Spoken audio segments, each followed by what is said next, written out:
ସରକାରୀ ଯୋଜନା ତ ସାତ ସପନ ଭଙ୍ଗା ପୁଡ଼ିଆରେ ବିତୁଛି ଜୀବନ। ନା ରହିବାକୁ ଅଛି ଖଣ୍ଡେ ଭଲ ଘର, ନା ଦିଓଳି ଦୁଇ ମୁଠା ଭଲ କରି ଖାଇବାକୁ ଦାନା। ମାସ ଯାକ ଭରସା କହିଲେ 5 କେଜି ଚାଉଳ, ଯାହା ଭରସାରେ ପୁରା ପରିବାର।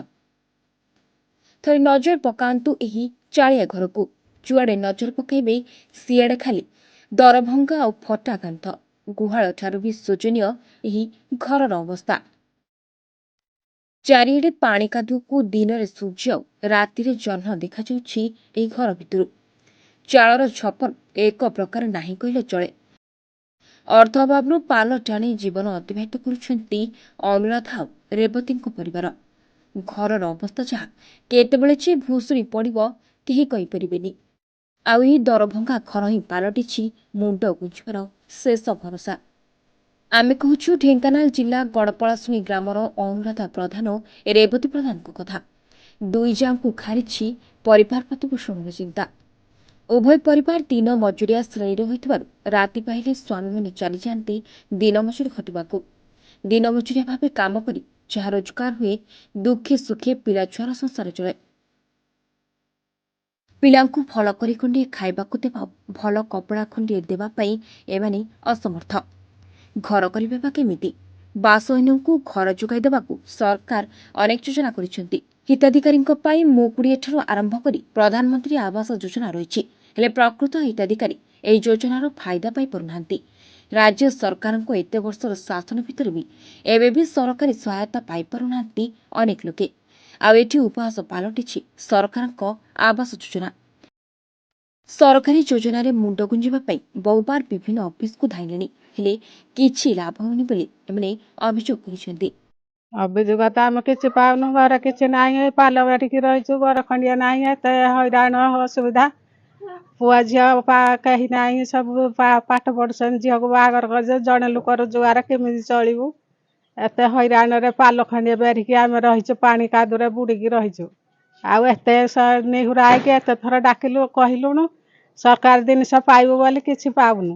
କଲେକ୍ଟର ଅଫିସ ଯାଇଥିଲୁ, ବିଡିଓ ଅଫିସ ଯାଇଥିଲୁ, ସବୁଠିକି ଯାଇଥିଲୁ, କେହି ଆମକୁ କିଛି ଦଉନାହାନ୍ତି। ହଁ କିଣିଛୁ, ନିଜେ କିଣିକି ଥରକୁ ଥର ପକାଉଛୁ। ଏତେ ଥର କାନ୍ଥ ଭାଙ୍ଗିଲାଣି, ସରପଞ୍ଚ କିଛି କରୁନି। ଆମକୁ କିଛି ସୁବିଧା ଆମେ କିଛି ପାଉନୁ। ନିହାତି ଘର ଖଣ୍ଡିଏ ଦରକାର। ଅଭିଯୋଗ କଣ ସାରେ? ଆମେ ପରମ୍ପରା ଏଠି ଚଳି ଆସୁଛୁ। ଭୋଟ ବାରମ୍ବାର ଲୋବାକୁ କହୁଛନ୍ତି, ଆମେ ତମକୁ ଦେଖିବୁ, ଭୋଟ ଦିଅ। ସରକାର ସଂସ୍ଥାରେ ଆମେ କିଛି ଗୋଟେ ଟଙ୍କାକର କିଛି ଜିନିଷ ପାଉନୁ। ଛୁଆ ପିଲା ଧରିକି ଏଠି ଚଳିକି ଡେଲି ମଜୁରିଆ ମୂଲ୍ୟରେ ଆମେ ଯାହା ମୂଲ୍ୟ କରୁ, ଛୁଆ ପିଲା ପାଠ ସାଠ ପଢେଇଲୁ, ଛୁଆ ପିଲା ଖାଇଲୁ। 5 କିଲୋ ଚାଉଳରେ ସାର୍ କୋଉଠି କଣ ପାଇବ ଯେ ଆମେ କଣଟା କରିପାରିବୁ? ସରକାର ସଂସ୍ଥାରୁ କିଛି ଟଙ୍କା ଦେଲେ ପାଉନୁ। କେହି ବି ଆମ ଅଭିଯୋଗ ବୁଝୁନାହାନ୍ତି। କଲେକ୍ଟର ସାଇନ କରିଦଉଛନ୍ତି, କିଛି ଗୋଟେ ଦବାକୁ ନାହିଁ। ଏ କାଗଜ ଖଣ୍ଡକ ନେଇଥ ରଖିଥ, ଆମେ ପଛରେ ବୁଝିବୁ। କିଛି ଦବାକୁ ନାହିଁ କି ନବାକୁ ନାହିଁ। ବ୍ଲକ ଯାଉଛୁ, କଙ୍କଡା ଆଡେ ବ୍ଲକ ଯାଉଛୁ, ସବ ଡିଭିଜନ ଯାଉଛୁ, ଯୋଉଠିକି କହିଲେ ସେଠିକି ସାରେ ଯାଉଛୁ। ବାରିଆପୁର ଏମଏଲଏ ପାଖକୁ ଯାଇଥିଲୁ, ସିଏ ଦସ୍ତଖତ ମାଇଲେ, କିଛି ଦେବାକୁ ନାହିଁ। ଏହାସହ ସେମାନେ ଜିଲ୍ଲାପାଳଙ୍କ ନିକଟରେ ଅନେକ ଥର ଅଭିଯୋଗ କରିଥିଲେ ମଧ୍ୟ କିଛି କାର୍ଯ୍ୟ ହୋଇପାରିଲାନି। ଖାଲି ମିଳିଲା ମିଛ ପ୍ରତିଶ୍ରୁତିକୁ କାଗଜ ଖଣ୍ଡିଏ ଦେଇ ଭଣ୍ଡାଇ ଦେଇଛି ପ୍ରଶାସନ। ଅତୀତରେ ସରପଞ୍ଚଙ୍କଠୁ ଆରମ୍ଭ କରି ଜିଲ୍ଲାପାଳ ଓ ବିଧାୟକଙ୍କ ଯାଏ ଗୁହାରି କରି ନିରାଶ ଭାବେ ପଡ଼ିଛି। ଗରିବ ଶ୍ରେଣୀ ରହିଥିବାରୁ ବାରମ୍ବାର ବ୍ଲକ କିମ୍ବା ଅନ୍ୟାନ୍ୟ ଅଧିକାରୀଙ୍କୁ ଅଭିଯୋଗ ନେଇଯିବା ପାଇଁ ହାତରେ କାଣିକୁଡ଼ିଟି ମଧ୍ୟ ନାହିଁ।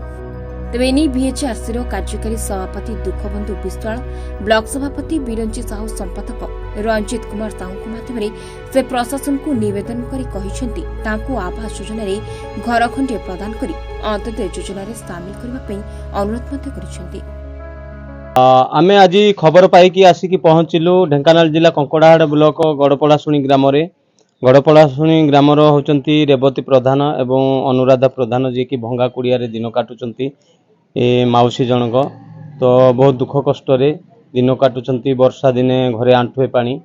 ଏପର୍ଯ୍ୟନ୍ତ ୟାଙ୍କ ପାଖକୁ ଆବାସ ଯୋଜନା ପହଞ୍ଚି ପାରିନାହିଁ। 5 କେଜି ଚାଉଳରେ ତାଙ୍କ ପରିବାର ଚଳେ। 5 କେଜି ଲେଖା ଚାଉଳ ପାଉଛନ୍ତି। ଆଉ ଦିନ ମଜୁରୀ, ବେଳେ ବେଳେ ମଜୁରୀ ମିଳିଲେ ମଜୁରୀ କାମ କରନ୍ତି, ନହେଲେ ନାହିଁ। ଏଣୁ ଆମେ ପ୍ରଶାସନକୁ ଆମ ତରଫରୁ ଭିଏଚ୍ଆର୍ସି ଇଣ୍ଡିଆ ତରଫରୁ ଅନୁରୋଧ କରୁଛୁ, ରେବତୀ ପ୍ରଧାନ ଆଉ ଅନୁରାଧା ପ୍ରଧାନ, ଏଇ ଯେଉଁ ମାଉସୀ 2 ଜଣ ଅଛନ୍ତି, ୟାଙ୍କୁ ଯଥାଶୀଘ୍ର ଆବାସ ଯୋଜନାରେ ସାମିଲ କରି ଅନ୍ତୋଦୟ ଯୋଜନାରେ ଅନ୍ତର୍ଭୁକ୍ତ କରାଯାଉ। ଆମର ଗ୍ରାମ ଗଡ଼ପଳାଶୁଣୀ ଗ୍ରାମର ଅନୁରାଧା ପ୍ରଧାନ ଆଉ ରେବତୀ ପ୍ରଧାନ 2 ଜଣ ପୁରା ନିହାତି ଦରିଦ୍ର ରେଖା ସୀମା ରେଖା ତଳେ ଅଛନ୍ତି। ତାଙ୍କୁ ସରକାରଙ୍କୁ ବହୁତ ଅନୁରୋଧ କଲା ପରେ ମଧ୍ୟ ପ୍ରଶାସନକୁ ବହୁତ ଅନୁରୋଧ କଲା ପରେ ମଧ୍ୟ କୌଣସି ପ୍ରଶାସନିକ ଅଧିକାରୀ ଦୃଷ୍ଟିଗୋଚର କରୁନାହାନ୍ତି ଏଠିକି ଆସିକି। ଆଉ ବହୁତ ବିପଦ ସଂକୁଳ ଅବସ୍ଥାରେ ମାନେ ଅଛନ୍ତି ଆସିକି। ତାଙ୍କ ଦୁଃଖ କଥା କହିଲେ ନ ସରେ, ତାଙ୍କ କଥା ବି କେହି ବୁଝୁନାହାନ୍ତି, କେହି ଶୁଣୁନାହାନ୍ତି। ଆଉ ଆମେ ବହୁତ କହିଲୁ, ବହୁତ ବି ପ୍ରଶାସନ ପାଖକୁ ଜଣେଇଲୁ, କେହି ଶୁଣିଲେନି। ଲାଷ୍ଟରେ ଆମ BHRC ର ପ୍ରେସିଡେଣ୍ଟ ଦୁଃଖବନ୍ଧୁ ଭାଇ କୁ କହିଲୁ, ଦୁଃଖବନ୍ଧୁ ଭାଇ ଆସି ଆମ ପାଖରେ ଆଜି ଉପସ୍ଥିତ ଅଛନ୍ତି। ଆଉ ଦୁଃଖବନ୍ଧୁ ଭାଇ ସବୁ ଦେଖିଲା ପରେ ଦୁଃଖବନ୍ଧୁ ଭାଇଙ୍କର ମନ ବହୁତ ଦୁଃଖ।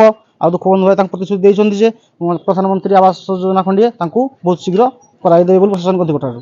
ସାଧାରଣ ଲୋକଙ୍କ ପାଇଁ ମାଳମାଳ ଯୋଜନା, ହେଲେ ଯୋଜନା ଯେମିତି ହିତାଧିକାରୀଙ୍କ ଠାରୁ ଯୋଜନା ଦୂରରେ।